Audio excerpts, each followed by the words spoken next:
श्रम संस्कृति पार्टी के अर्थमा फरक छ भन्दाखेरि यहाँ नेता हुँदैन, सिर्फ अगुवा हुन्छ। त्यो अगुवा अगाडि हिँड्छन्, कार्यकर्ता पनि हुँदैन, सिर्फ श्रमदाता हुन्छ है।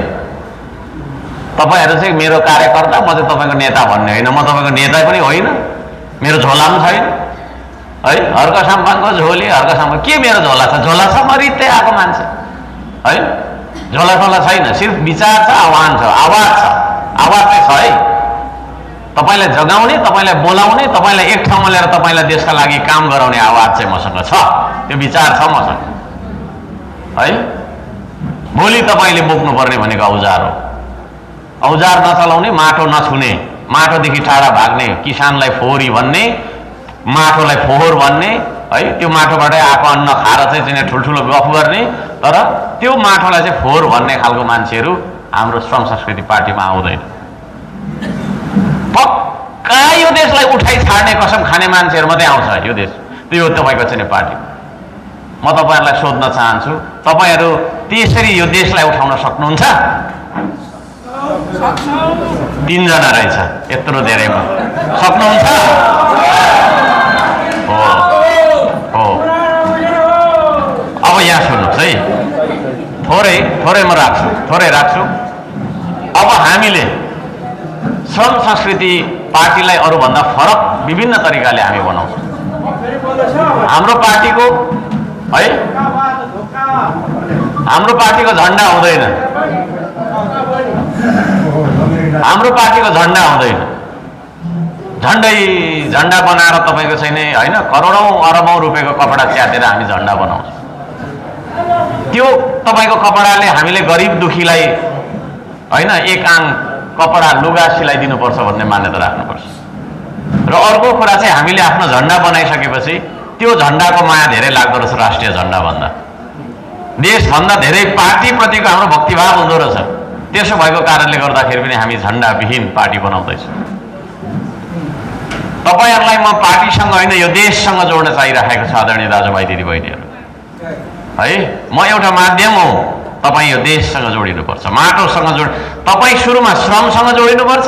श्रम कहाँ गर्ने? माटोमा गर्ने। माटो भनेको देश हो। माटो हुँदै तपाईँ देशसँग जोडिनुपर्छ र देशभक्तिसँग।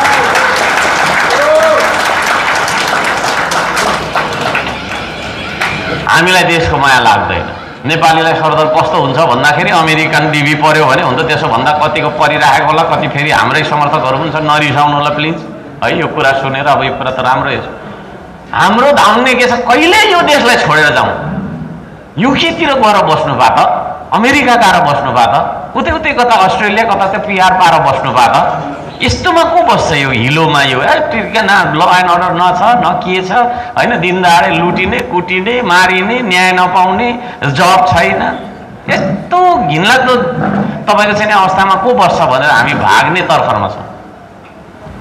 म तपाईहरुलाई यो श्रम संस्कृतिको माध्यमबाट यो देशमै बस्ने मान्छे बनाउन चाहन्छु है।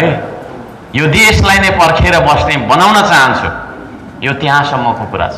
यो यसो चुनावमा भोट जित्ने हैन, यसो चाहिँ एक दुईवटा यसो होइन। यो चाहिँ पक्का यो समाजलाई हैन तपाईको चाहिँ देशभक्तिको बाटोमा डोराउने एउटा अभियान हो। त्यो अभियानमा म एक्लै कुदेर हुँदैन। आदरणीय दाजुभाइ दिदीबहिनीहरू, तपाईहरु पनि आउनुपर्छ है। आफूलाई ठुलो नसम्झिनुहोस्, म आफूलाई ठुलो कहिले पनि सम्झिदिनँ है। म आफूलाई ठुलो कहिले पनि सम्झिदिनँ। म त ठुलो मान्छे कहाँ आउँछु त्यहाँ नभन्नु होला है, नभन्नु होला। म एउटा सानो मान्छे जो नाला सफा गरेर हिँड्छ। धरान उपमहानगरपालिकाको नगर प्रमुख भएर पनि नाला सफा किन गरेको त भन्दा म ठुलो हुँ भन्ने भावना भएको भए मैले नाला सफा गर्न सक्छु र झुक्दैन नि मेरो शिर। म भन्दा ठुलो त कोही छैन पालिकामा अनि भन्ने गरेर हिँडिहाल्थेँ। तर म सानो मान्छे हो। तपाईहरु पनि सानै मान्छे देख्छु म। त्यत्रो ठुलो मान्छे यहाँ कोही पनि हुनुहुन्छ त मलाई लागेन। होला तपाईको चाहिँ नि 5 तले घर होला, गाडी होला हैन, बङ्गलै होला है, ब्याङ्क ब्यालेन्स होला, कतिको नहोला। तर हामी जे जस्तै भए पनि, जसको छ जसको छैन, जेसुकै होस्, तर हामी सबैजना नेपाली हो। अब यो नेपाली भएर हामीले यो देशको सेवा गर्नुपर्छ। म त्यो आह्वान गर्न चाहन्छु र त्यहाँ झरेर देशलाई चाहिँ उठाउने एउटा अभियानको नाम हो श्रम संस्कृति। र यो श्रम संस्कृति पार्टी हामीले किन बनाउनु पर्यो भन्दाखेरि हामी जस्तै देशभक्त मान्छेहरू जोडिने एउटा माध्यम त हुनु पर्यो नि, होइन? तपाईँ तरारामा मै जस्तो देशभक्तिको गीत गाएर बस्नुहुन्छ, केही गरौँ भन्नुहुन्छ, म धरानमा बसिरहेको छु, थुप्रै अरू पनि छौँ हामी, तर एक ठाउँमा आउने कि नआउने भन्ने चिज, त्यो आउनका लागि एउटा सूत्र त चाहियो, एउटा डोरी त चाहियो, है? तपाईँ एउटा मोतीको दाना हुनुहुन्छ, पर बसिराख्नुहुन्छ, म पनि एउटा मोतीको दाना छु, माथि बसिरहेको छु, तर त्यो दुईवटा मोतीको दानालाई गाँच्नका लागि एउटा धागो चाहिन्छ कि चाहिँदैन? त्यो धागो हो श्रम संस्कृति पार्टी, है? म तपाईँहरूलाई त्यो भन्न चाहन्छु। यो तपाईँको हो, यो हर्क साम्बाङको होइन। हर्क साम्बाङ म पनि चिन्दिनँ को हो हर्क साम्बाङ, को हो हर्क साम्बाङ, है? जसले पनि हर्क साम्बाङ भनेको छ, है? म जस्तो त लाग्दैन त्यो त, तर हर्क साम्बाङ भनेको एउटा आवाजको नाम हो क्या, जुन आवाजले तपाईँलाई बोलाइराखेको छ, तपाईँलाई जगाउन चाहिराखेको छ। अब त्यो आवाजलाई तपाईँले सुन्ने कि नसुन्ने भन्ने कुरा हो, है? ठुलो कुरा गरे यस्तै नाथे कति सुनेको, मलाई पनि आउँछ 5 घन्टा बोल्छु भन्ने तपाईँलाई लाग्छ भने फेरि प्रगति हुनेवाला छैन, है? हामी कमिलाको ताती बनेर हिँडौँ हो। पहिलो कमिला म हो, तर म तपाईँ जत्रै छु र तपाईँ जस्तै छु। तपाईँभन्दा ठुलो यत्रो टाउको भएको छुइनँ म, है? तपाईँभन्दा सानो पनि होइन, तपाईँभन्दा ठुलो पनि होइन, तपाईँ जत्रै कमिला हो, तपाईँ जस्तै कमिला हो। हामी एक लाइनमा हिँड्नुपर्छ।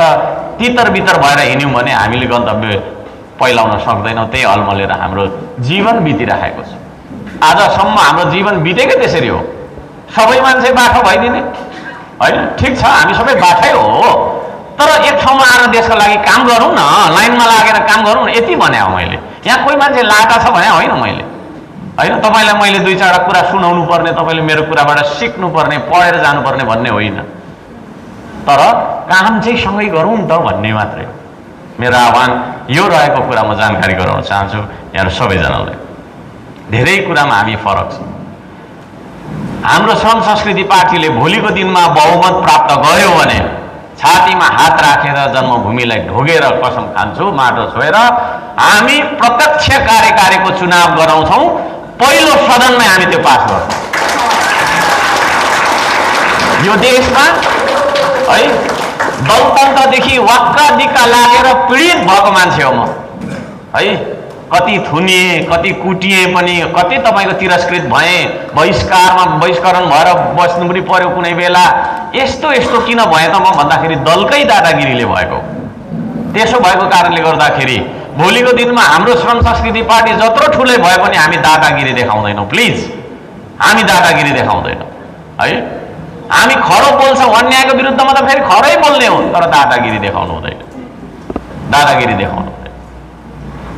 दलको दादागिरीले गर्दाखेरि मैले अघि भने नि, आफै कुटाइ खाने, अनि प्रहरीमा गएपछि आफै थुनिनु पर्ने, आफैले कुटाइ खाइराखेको छ। फेरि किन थुनिनु पर्ने भन्दाखेरि तैँले चाहिँ ठुलो मान्छेलाई चाहिँ औँला देखाउने, तेरो औँला लुकाउँछ चाहिँ काट्यौँ भन्ने खालको चाहिँ राज्य भयो।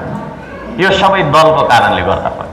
हामी दल बनाउँदैछौँ, दलतन्त्रको अन्त्य गर्नलाई बनाउँदैछौँ, है? अन्त्य गर्नुपर्छ हामीले दलतन्त्रको। यस्तो एउटा तपाईँको चाहिँ के भन्ने सेक्रिफाइस, यस्तो एउटा चाहिँ तपाईँको होइन सेक्रिफाइस हामीले गर्दैछौँ। त्यसले गर्दाखेरि म सबैजनालाई भन्न चाहन्छु, यो देशमा लोकतन्त्रको उदय गराउनका लागि मैले धेरै पहिला भनेको कुराहरू स्मरण गर्न चाहन्छु। 2-4 कुराहरू बोलेको कुरा निकै भाइरल पनि हुन्छ, होइन? यो देशमा लोकतन्त्र आएको छैन, होइन? जुन दिनसम्म गरिब दुखीले सिंहदरबारको तपाईँको चाहिँ पहुँच राख्दैन र सिंहदरबारको सेवा तपाईँको चाहिँ गरिब दुखीको बस्तीमा गफमा होइन, भाषणमा होइन, गफमा र भाषणमा त 20 वर्ष पहिल्यै आइसक्यो, तर व्यवहारमा जबसम्म त्यो कुरा चाहिँ अनुभूत हुँदैन तबसम्म लोकतन्त्र आएको हुँदैन। त्यो लोकतन्त्र ल्याउनका लागि मैले तपाईँहरूलाई बोलाउन आइराखेको छु, उठाउन आइराखेको छु। तर मैले तपाईँहरूलाई गर्न सक्ने भनेको अनुरोध मात्रै हो, तर तपाईँ खुद जान्नुहुन्छ कि हुन्न, आउनुहुन्छ कि हुन्न भन्ने कुरा मैले जबरजस्ती तपाईँलाई तानेर ल्याउनु मिल्दैन। म सबैजनालाई आह्वानसम्म गर्न चाहन्छु। हामी प्रतिस्पर्धाको कुरा मैले धेरैचोटि भनेको छु। है। यहाँ पनि हुनुहुन्छ होला कति एमाले विचारधारको हुनुहुन्छ होला, कोही कङ्ग्रेस विचारधारको हुनुहुन्छ होला, तर सबै तपाईँको छैन विचारधारको मान्छेलाई हामी सम्मानै गर्छौँ है। बहसको विषयमा तपाईँको तर्क वितर्क हुन सक्छ, त्यो फाल्टो ठाउँमा छ, तर हामी कसैलाई विभेद गर्दैन। हाम्रो प्रतिस्पर्धा सिर्फ चाइना र इन्डिया हो, अरू केही कुरामा होइन। विकासमा र सुशासनमा, श्रम र श्रमदानमा है उहाँहरूले अग्रगति गर्नुभयो भने हामीले पनि अग्रगति लिन जरुरी छ, उन्नति गर्न जरुरी छ, त्यो हामीले पाउनुपर्छ है। एउटा चाहिँ सभरेन नेसन भएको नाताले, एउटा चाहिँ सार्वभौम मुलुक भएको नाताले, सार्वभौम देश भएको नाताले हामीले पनि हाम्रो देशमै धेरै कुराहरू गर्न पाउने हाम्रो अधिकार रहन्छ। त्यो अधिकार प्राप्त गर्नका लागि हामी श्रम गर्छौँ। त्यो श्रम गर्ने एउटा चाहिँ तपाईँको चाहिँ होइन समाजको निर्माण गर्नका लागि, त्यो महाअभियान चलाउनका लागि म तपाईँहरूलाई बोलाउन आइरहेको छु।